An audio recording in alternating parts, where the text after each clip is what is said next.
Welcome back to Good Morning La La Land. Shannon Decker is in the house to help us transform our physicality. She's a personal trainer and so much more. And you have a little friend with you I have a friend here. We'll include this little one later. But one thing I love really about you, Shannon, is your motto. For the sanity, not for the vanity. What brought that mission to you? Tell us about your personal story. Yeah, so I always felt like I needed to work out. Like, it just made me a better person. And, you know, here in LA, we're surrounded by beautiful people all day long.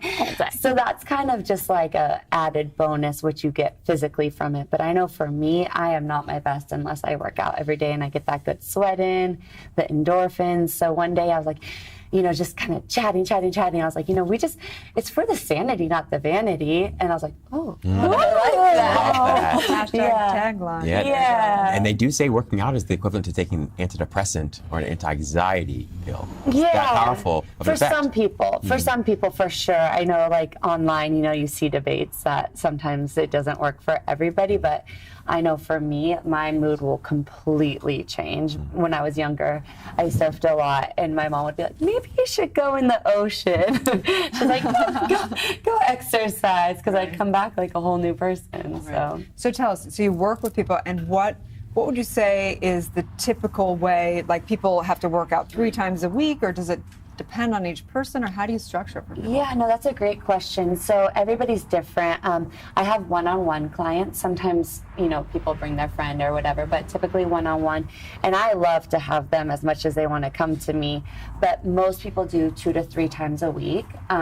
It's just cost effective that way, and then I can make sure they're getting the benefits of training with me. And then I think in LA, there's so much supplemental classes that it's like they can go spin and do so many different things. It's a class pass culture. It is a class pass culture. There's so many options, let alone hiking and running on the beach and biking and all of that stuff. So I think 2 to 3 times a week is a perfect amount. So what sets you apart from the next personal trainer? You know, when I went to school to get my teaching credential, and then I switched and I wanted to be a nurse, and I had always done fitness for myself. And so when I finally made the big move to LA, I was in Santa Barbara before that, I was like, everybody's a trainer. Santa Barbara. You are? Yes. Oh, I didn't know that. Yeah, we'll have to talk about that.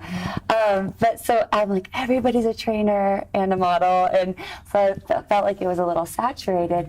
But I think you just have to, like, be you, and your people will find you. There's enough business for everybody. Totally agree. I'm so passionate about my job. I'm up, you know, every morning. If you were like my client and you said, I'm leaving on a plane at 7, can you train me at 4? I'd be like, okay, let's do it. That's awesome. Yeah, so I am so blessed. All of my clients are incredible people, and, you know, I give them a variety of stuff, so that really sets me apart. I'm kind of well-versed in, like, all different kinds of techniques of training. But don't you think it's interesting, you guys, because we interview a lot of people on here, and you do wonder, like, what sets someone apart, but it really is about the personality, don't you think? Like, you know, like there's something that, whether you're doing subconscious work or whether you're training or whether you're doing whatever business-wise, it's because you like the person, right? Don't you totally. Yeah, it's all about personal connection. I mean, I think it's just who you really, truly resonate with for anything, whether it's a relationship with your personal trainer, in love, whatever that might be. But we were talking a lot at the top of the show about flow. How do you get in the flow? How do you stay in the flow? What does flow feel like for you? I feel like flow that concept goes so well with fitness, because a lot of questions I get is about motivation, right? Like, anytime you see a result from a fitness regimen, it's because you've stayed consistent. So to me, flow just means staying consistent in what you know you need to be doing. So I think that there are so many different, like, tricks that you have to use in this crazy LA life to stay consistent. Like, get a trainer? Yes. Tip number 1, get a trainer. Exactly. No, but I think for me, it's kind of like stepping back and remembering why you're doing it in the first place, not comparing yourself to anybody else, and just kind of breaking it down to, like, the why behind everything, I think is super important. I love that. I couldn't agree with you more. I do think it's about being joyfully consistent. Because lots of people are consistent, but they're not joyfully consistent. I love that. Right? And I think that's where the magic is. Yes. So how do you stay joyfully consistent? Finding what you love to do. Like, I will be in the worst mood or tired or overworked, you know, I have long days, and the second I step into that gym and I see my client and I'm there for them, they think that, you know, they think that I'm there for them, but in all actuality, they give me just as much, you know, because I get to see them progress and just get excited about moves they couldn't do last week that they're conquering this week. So I think finding what you love to do, that'll give you joyful And it always flow. helps when you have a little baby to work out with. Yes, so I brought my little buddy here because I think it's really hard Let me see the buddy. Okay, sure. There you go. Go to your I buddy. miss my son being little, and one day I hope to be a grandmother. But, okay, so tell me, how am I going to work out with this baby?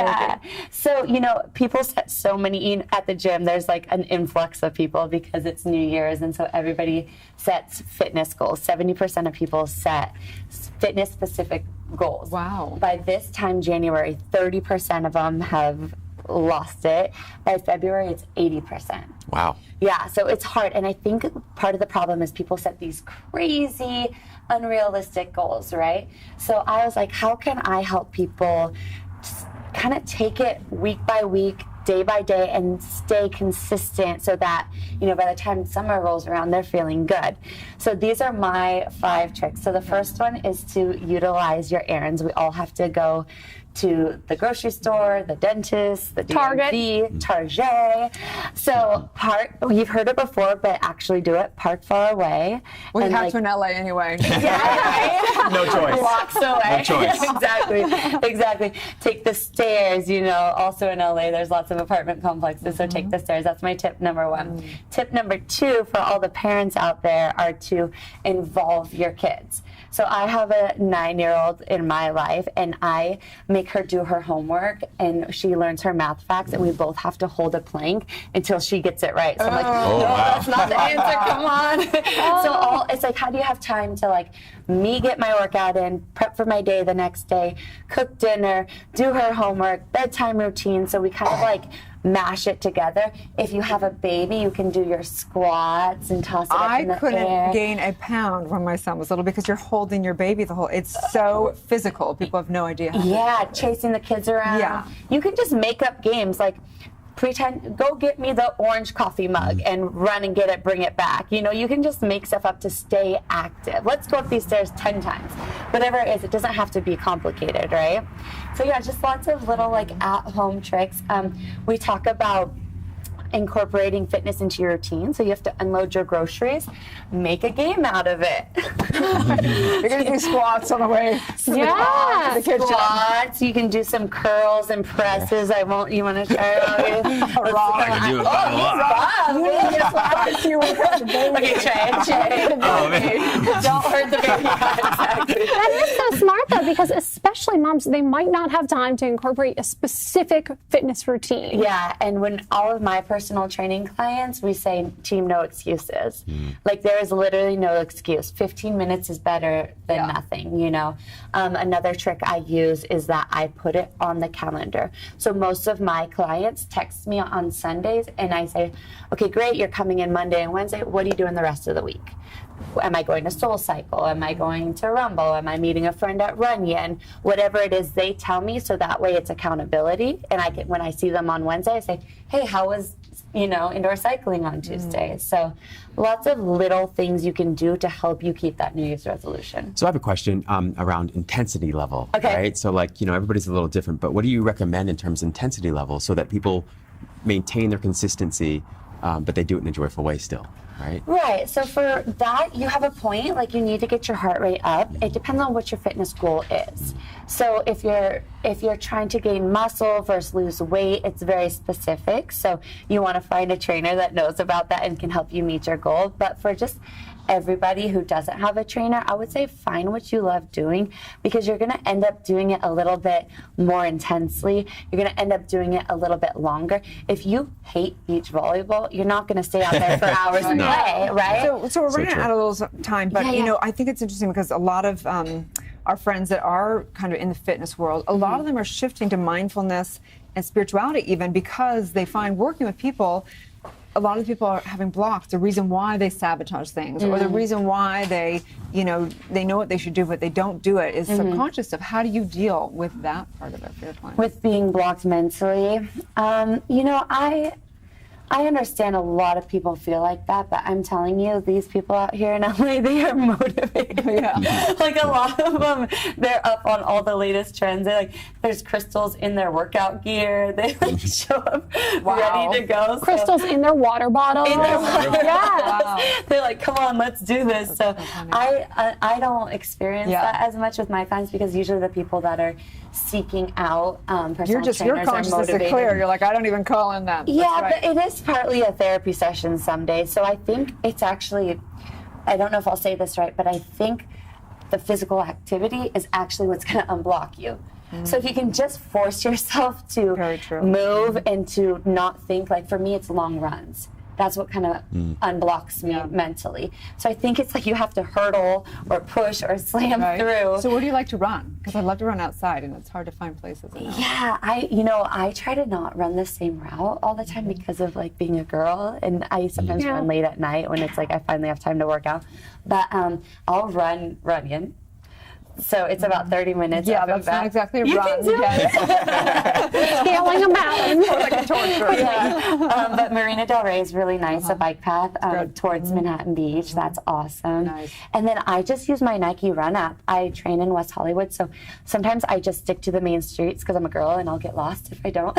So I go like down Fairfax and back up, the other way, up La Brea. So, well, tell people where they can find you. Thank you so much. You can find me on social media at Shannon Shape. And Okay, good. Thank you, Awesome. Shannon. So much. Stay tuned. We'll be back with more Good Morning La La Land.